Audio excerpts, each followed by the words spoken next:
What if I told you that in ancient Egypt, your heart could decide your fate after death? Literally. For the Egyptians, death was not the end. It was the beginning of a long and mysterious journey. A journey through gods, monsters, hidden dangers, and powerful trials. Today, we're diving into one of the most fascinating mythologies in human history, Egyptian mythology. Here are 10 incredible facts that may completely change the way you see ancient Egypt. In Egyptian mythology, the gods didn't really look human. Well, not completely. Many of them had human bodies, but animal heads. For example, Anubis had the head of a jackal, while Horus had the head of a falcon. These forms symbolized their powers. The falcon represented divine vision and the sky. The jackal represented death and the afterlife. The Egyptians closely observed nature.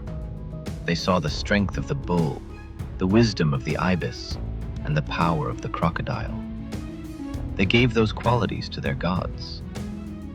That's why when you look at an Egyptian statue, you can instantly recognize which god it is just by the animal head.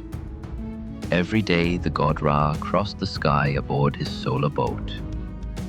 He was the sun itself. In the morning, he appeared as a young child. At noon, he became an all-powerful adult. And in the evening, he grew old and tired. But at night, Ra descended into the underworld, a dangerous realm the Egyptians called the Duat. There, he had to face a terrifying monster, Apophis, the giant serpent of chaos. Apophis wanted only one thing: to destroy Ra's boat and plunge the world into eternal darkness. So every night became a war between light and chaos. Ra was not alone. Other gods fought beside him, including Seth, the god of storms.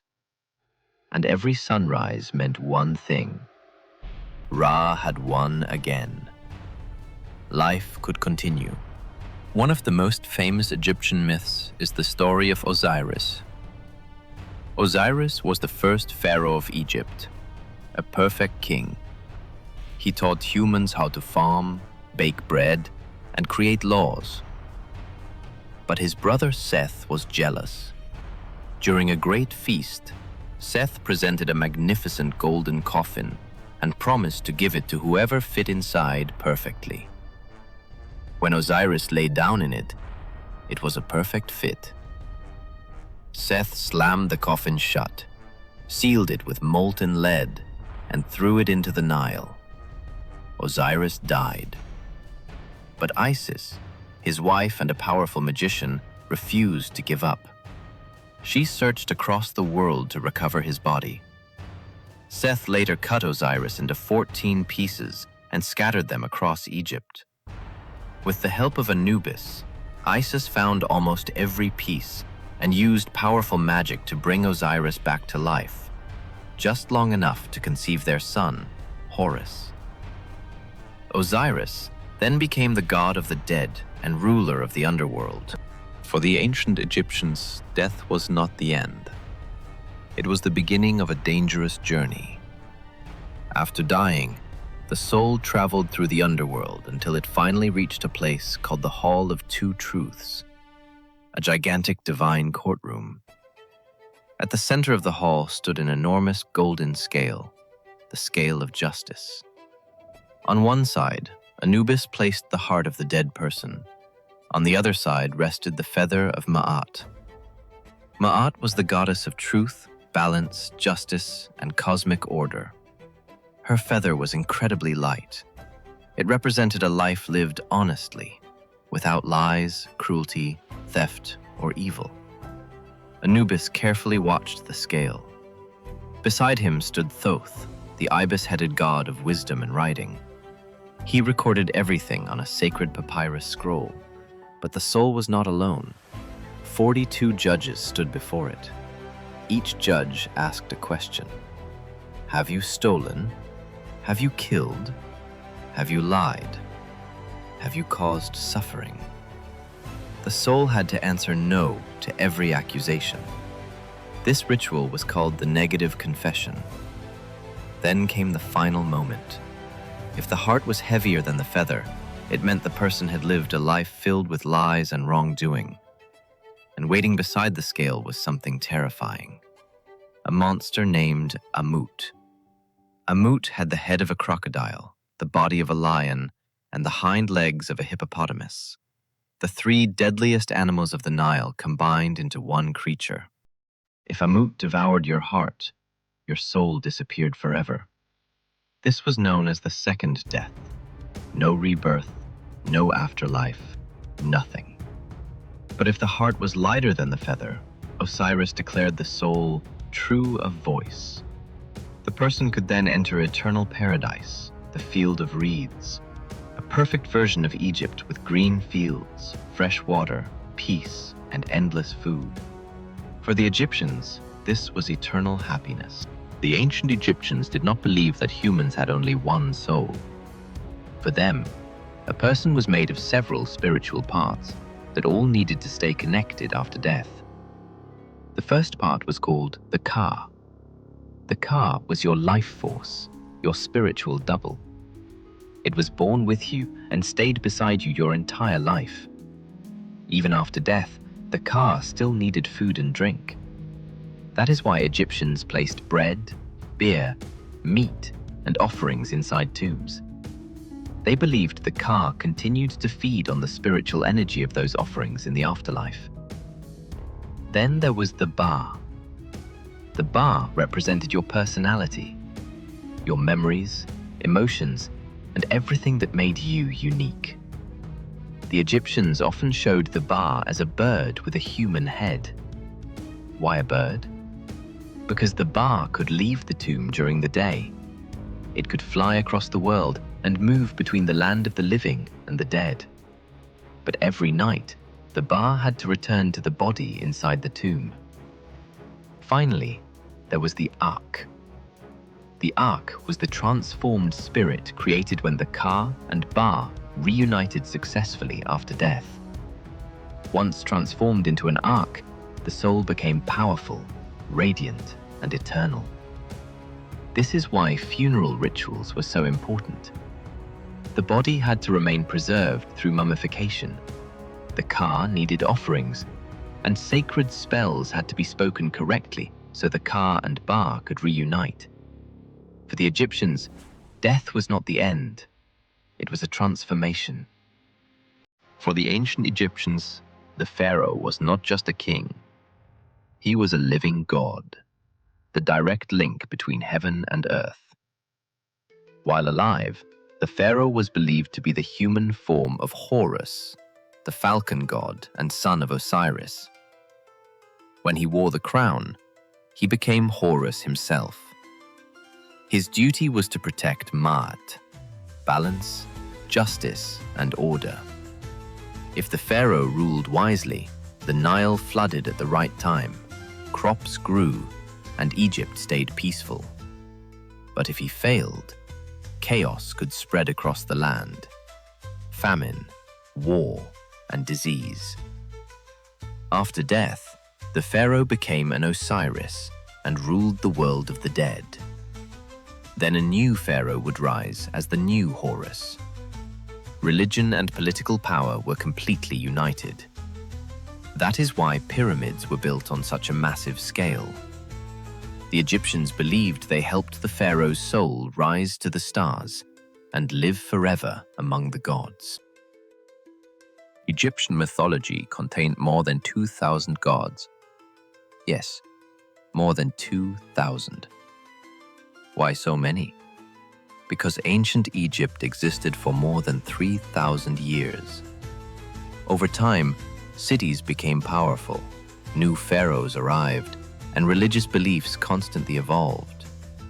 Some gods were worshipped across the entire country. Everyone knew Ra, Osiris, Isis, Horus, and Anubis. They were the great superstar gods of Egypt. But many cities also had their own local gods. In Memphis, the main god was Ptah, the creator god and protector of craftsmen. In Thebes, people worshipped Amun, the mysterious hidden god. And in the city of Sais, the warrior goddess Neith was especially important. As cities grew more powerful, their gods became more important too. That is exactly what happened with Amun. When Thebes became the capital of Egypt, Amun slowly became one of the most powerful gods in the entire kingdom. This is what makes Egyptian mythology so fascinating. It was never fixed or frozen. It changed, evolved, and adapted with the Egyptian people for more than 30 centuries. Animals held a very special place in ancient Egypt. The Egyptians lived close to nature. The Nile River, the desert, and wild animals were part of everyday life. To them, animals were not just creatures, they were signs of divine power. Cats, for example, were connected to Bastet, the goddess of home, joy, music, and protection. Bastet was often shown as a woman with the head of a cat. Why cats? Because they protected homes from snakes and rats that destroyed food supplies. Having a cat in your house meant safety. That is why cats became sacred animals. Killing one, even accidentally, could lead to severe punishment. When a family cat died, Egyptians shaved off their eyebrows as a sign of mourning. The cat was then mummified and buried with respect. But cats were not the only sacred animals. The ibis bird was linked to Thoth, the god of wisdom and writing. The crocodile represented Sobek, the powerful god of the Nile. And the sacred Apis bull symbolized strength and divine power. For the Egyptians, animals were deeply connected to the gods and the balance of the universe. Despite its modern name, the Book of the Dead was not actually a single book, and the ancient Egyptians never called it that. Its real name was The Spells for Coming Forth by Day, which sounded much more hopeful and positive. It was a collection of magical texts designed to help souls survive the dangers of the afterlife. Imagine this. You are about to die, and you are terrified of what comes next. So you visit a scribe and pay for a custom papyrus filled with the exact magical spells you might need after death. Every copy was different. Rich Egyptians could afford enormous scrolls over 20 meters long, decorated with colorful illustrations and more than 100 chapters. Poorer people often had only a few short spells written on cloth or small pieces of papyrus. These texts worked like a survival guide for the world of the dead. Some spells helped the soul breathe in the afterlife. Others protected against monsters, traps, or evil spirits hidden in the underworld. Some allowed the dead to transform into a falcon and fly freely across the duat. There were even strange spells meant to prevent the soul from eating filth in the afterlife. Yes, the Egyptians really believed that could happen. But the most important section was chapter 125. This chapter explained exactly what to say during the judgment before the 42 judges while the heart was being weighed against the feather of Ma'at. The dead person had to declare all the evil things they had not done during life. For many Egyptians, memorizing these words was almost like having a cheat code for eternity. Without the proper spells, the journey through the afterlife became far more dangerous. The Book of the Dead was not simply a religious text. For the Egyptians, it was a map, a weapon, and a guide for surviving death itself. Egyptian gods could even merge together. For us today, that may sound strange, but for the ancient Egyptians, it was completely normal. One of the best examples is Amun-Ra. At first, Ra was the great sun god worshipped across Egypt.